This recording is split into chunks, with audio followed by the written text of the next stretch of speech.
dengan baik begitu ya. Monggo, sekian dari saya, gambaran garis besar seperti itu. Nanti detailnya ya banyak dari situ nanti turun kepada pembentukan attitude ya, karakter dan seterusnya. Monggo Mas Samsul ditambahkan. Matur nuwun. Assalamualaikum warahmatullahi wabarakatuh. Assalamualaikum warahmatullahi wabarakatuh. Waalaikumsalam.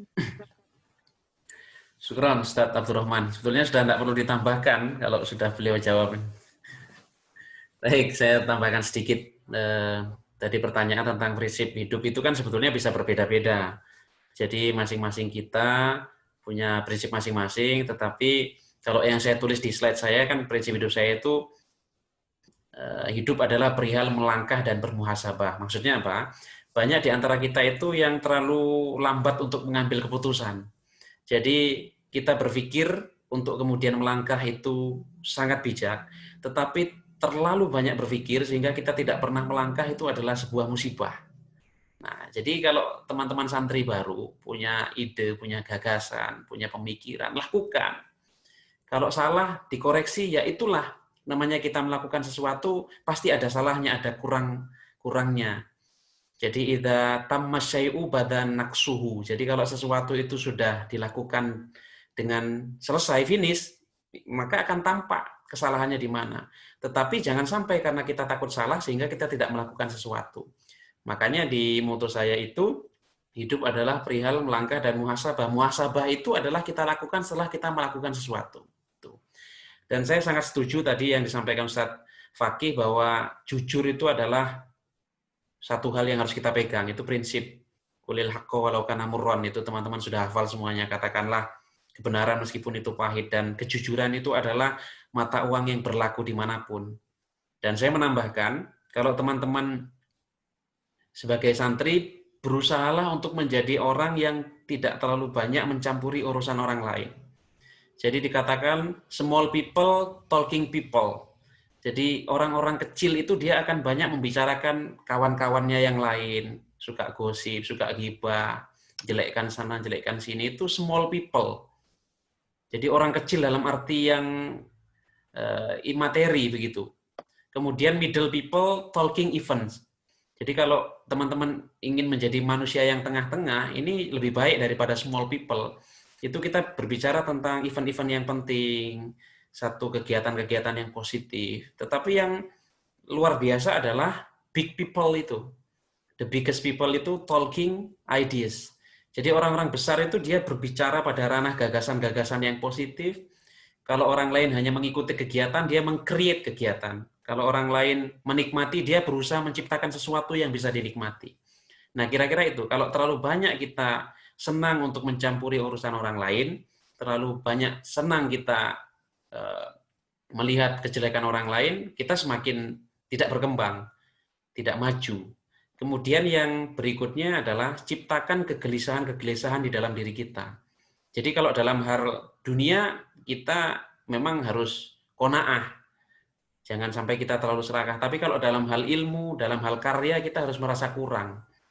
Jadi dengan prinsip seperti itu, maka insya Allah teman-teman bisa menjadi pribadi yang luar biasa dan terus takdim kepada guru, kepada dosen, karena ya berdasarkan pengalaman kami, banyak di antara santri atau mahasiswa itu kadang-kadang terlalu sering membicarakan dosennya, membicarakan ini begini, begitu, dan seterusnya. Itu sebisa mungkin dihindari, karena itu keberkahan ilmunya menjadi hilang nanti.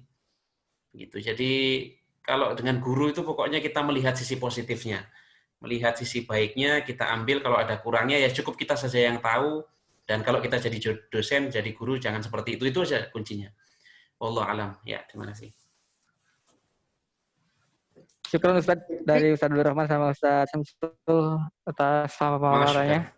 Mungkin insya Allah jadi inspirasi bagi kami semuanya untuk amin, amin, amin. Lebih semangat lagi, lebih motivasi dalam kedepannya lagi. Mungkin itu saja. Saya kembalikan. Baik, ada lagi yang ingin bertanya? Santri Putri mungkin? Kalau tidak bertanya langsung kan bisa chat juga. Iya, begitu Ustaz.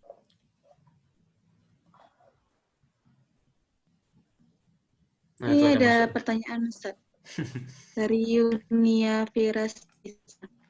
Mana yang harus diprioritaskan antara mengejar karir dengan melanjutkan studi S2 misalnya? Jika dirasa dalam melanjutkan pendidikan tersebut kurang ada urgensinya secara pribadi, apakah pengejaran karir tersebut adalah sesuatu yang cacat bagi santri? Kembali bahwa setiap orang memiliki tujuan atau path yang berbeda. Ini ditujukan kepada siapa ya, Yunia?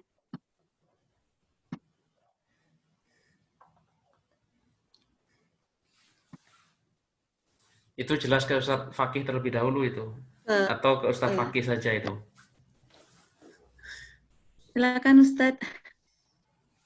Baik, terima kasih. Ini Mbak Yunia pertanyaannya sangat umum nih. Sampai saya aja pusing nih jawabnya gimana ini ya.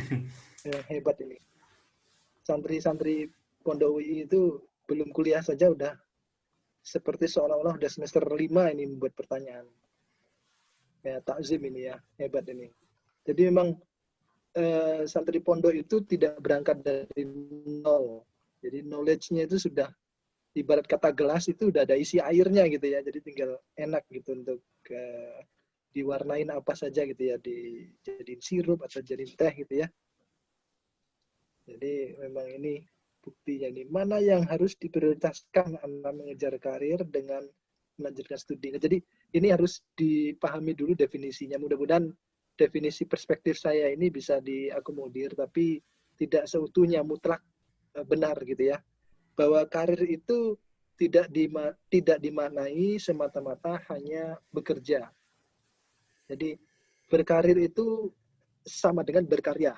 Berkarya itu bisa ditempuh dengan bekerja kepada orang lain, atau bekerja untuk dirinya sendiri sebagai wirausaha, ya, bekerja untuk diri sendiri, bahkan dia membuka lapangan pekerjaan bagi orang lain. Dan yang ketiga adalah bisa jadi dia meneruskan studi lanjut. Ya, itu juga bagian dari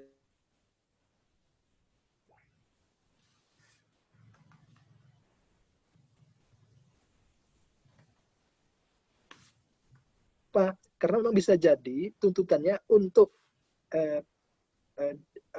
pekerjaan yang diharapkan itu mensyaratkan studi lanjut begitu.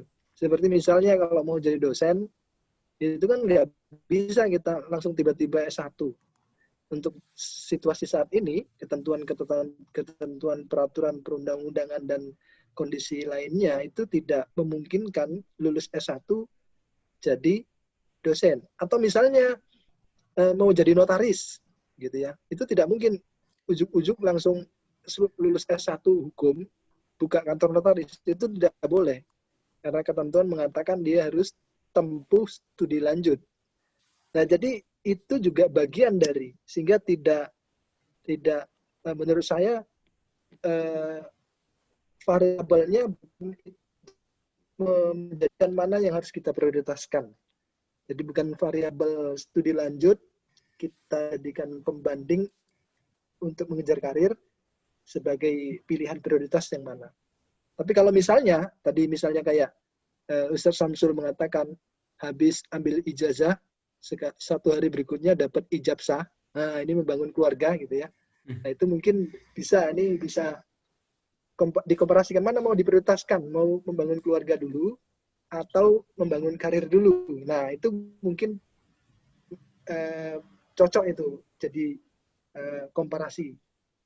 Tapi kalau mana yang diprioritaskan antara mengejar karir dengan studi lanjut atau misalnya tidak dengan studi lanjut. Jadi mengejar karir itu ya bisa dengan studi lanjut, bisa tidak dengan studi lanjut. Tinggal tergantung kitanya yang menginginkan seperti apa. Misalnya saya pengen jadi peneliti nih, peneliti di LIPI atau peneliti di lembaga pemerintahan. Itu tidak perlu S1 juga bisa itu. Tapi nanti masuknya ke level yang paling basic gitu ya. Tapi kalau misalnya saya pengen jadi tadi dosen, ya harus S2. Bahkan sekarang itu rata-rata banyak yang minta S3. Ya, banyak yang minta S3. Tapi jangan sampai kita menafikan bahwa tolabul ilmi itu tidak mengangkat derajat atau tidak membawa manfaat.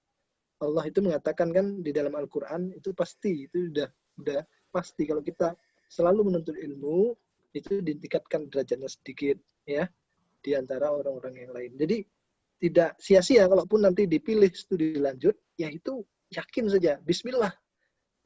seperti yang saya katakan, ana inda dzanni bi abdi tadi, anda inda dzanni abdi bi gitu ya. Itu insya Allah mudah-mudahan membawa keberkahan. Saya kira itu mudah-mudahan tambah bingung, karena kalau tambah bingung tadi sesuai arahannya Ustadz Samsul, ya, buat keresahan-keresahan supaya nanti kemudian bergerak, ya, beraktivitas terhadap hal-hal yang positif. Syukran katsiran. Assalamualaikum warahmatullahi wabarakatuh. Waalaikumsalam warahmatullahi wabarakatuh. Mungkin ada tambahan dari Ustadz Samsul? Ya Ustaz, ditambah Ustaz. Baik. Jadi saya setuju sekali dengan yang disampaikan Ustadz Abdurrahman Al-Faqih tadi. Sekarang memang untuk menjadi dosen itu kan syarat mutlak itu S2, bahkan banyak yang S3. Sekarang guru-guru saja yang jadi kepala sekolah rata-rata sudah S2. Tetapi yang memang harus kita ingat bahwa ijazah itu kan sebetulnya hanya penanda kita telah menyelesaikan jenjang akademik secara administratif. Masalah keilmuan itu kan masing-masing. Kan banyak juga sebetulnya orang yang nggak kuliah tapi keilmuannya jauh melampaui orang-orang yang kuliah banyak. Tetapi juga jangan sampai itu menjadi alasan kita untuk berhenti untuk kuliah sepanjang ada kesempatan, dan seperti teman-teman bisa dapat beasiswa, bahkan seperti Ustadz Al-Faqih S2-nya juga beasiswa di Australia, saya pikir itu adalah satu hal yang luar biasa, dan kalau kita bisa, kenapa tidak? Yang kedua, kalau kita kemudian memilah-milah, akhirnya justru membatasi diri kita sendiri. Kalau kita bisa berkarir sambil S2, kenapa tidak? Kalau kita bisa berkarir S2 sambil menikah, membangun keluarga, kenapa tidak? Begitu. Dan saya memang Ustadz Faqih ini sekedar cerita saja. Bayangan saya dulu sebetulnya adik-adik santri, saya selesai S1 itu kan pengabdian di Prodi, kemudian sempat bekerja selama 3-4 tahun. Jadi bayangan saya dulu sudah menjadi dosen UII, tapi qadarullah S2 saya ketika itu nggak selesai-selesai, seperti yang disampaikan Ustadz Faqih tadi. S2 itu mutlak kalau jadi dosen. Ya memang saya mungkin harus keluar dari UI dalam arti tertentu, dan saya tanggung jawab karena saya sudah memulai S2, meskipun saya keterima sebagai CPNS calon hakim ketika itu, alhamdulillah saya selesaikan. Dan meskipun hakim tidak mensyaratkan S2, ketika saya sudah menyelesaikan S2, tentu saja menjadi poin tambah bagi saya ketika nanti ada promosi dan seterusnya, meskipun itu bukan semata-mata tujuan. Tetapi yang ingin saya sampaikan ke adik-adik semua adalah jangan batasi diri kita. Jadi salah satu senior kita, Ustadz Imam Mustafa, dosen di Lampung, sering mengingatkan kita bahwa orang yang tidak punya waktu, dialah yang punya waktu. Dan orang yang punya waktu, dialah yang tidak punya waktu. Maksudnya apa? Banyak kan di antara kita, saya nggak punya waktu. Padahal dia itu sebetulnya tidak memiliki, sebetulnya dia punya waktu, tapi tidak bisa mengatur dengan baik. Itu kan masalah manajemen waktu. Semakin kita sibuk, semakin baik manajemen kita, manajemen waktu kita. Dan semakin kita longgar, maka semakin buruk manajemen waktu kita. Dan semakin banyak hal positif yang bisa kita lakukan, sebetulnya kita semakin produktif. Sehingga kalau bisa ditempuh dua-duanya, saya pikir tidak ada masalah. Bisa jalan dua-duanya. S2 saya pikir sekarang juga modelnya sudah banyak yang online, banyak yang weekend, sehingga saya ketika masih bekerja di program studi, saya juga Sabtu minggunya kuliah di UIN Sunan Kalijaga, sehingga alhamdulillah semuanya jalan begitu. Dan keluarga juga alhamdulillah ya tetap harmonis, nggak ada masalah, dan disitulah kita belajar untuk kemudian bisa menempatkan diri sebagai kepala keluarga, sebagai staf di kampus, sebagai seorang mahasiswa. Dan tadi, meskipun sudah S2, S3 pun kita tidak boleh membatasi diri kita untuk mencari dan menggali lebih jauh lagi, karena memang keilmuan itu tidak akan pernah ada habisnya. Semakin kita selami, seperti kita meneguk air lautan, maka semakin terasa haus, kira-kira begitu. Wallahu a'lam. Baik, terima kasih kita ucapkan kepada kedua pemateri. Mungkin hanya 2 pertanyaan ya Ustadz ya, karena ini juga waktu sudah menunjukkan pukul 10. Dan kemudian ini untuk nanti kalau jika ada pertanyaan selebihnya mungkin bisa dihubungin kepada Bapak Abdurrahman Al-Faqih dan kemudian Ustadz Samsul Zakaria ya. Demikianlah pemaparan materi kita dan sesi tanya jawab kita yang telah kita lakukan. Ini mungkin saya akhiri ya Ustadz ya. Saya sebagai pemandu acara ingin meminta maaf jika ada kesalahan selama acara berlangsung. Marilah kita tutup sesi acara pada malam hari ini dengan mengucapkan Alhamdulillah. Alhamdulillah. Alhamdulillah. Amin. Baik. Wabillahi taufiq wal hidayah. Wassalamualaikum warahmatullahi wabarakatuh. Waalaikumsalam warahmatullahi wabarakatuh. Terima kasih Pak Abdurrahman Apagim. Matur suwun Terima semuanya. kasih Ustadz Samsul Terima Mas kasih. Jaya. Samsul, Ya, matur nggih. suwun sharingnya. Syukron Ustaz Abdurrahman Fakih. Syukron. Barakallah. Wa fikum Izin ya. barakallah. Ya, baik. Oke, Pak.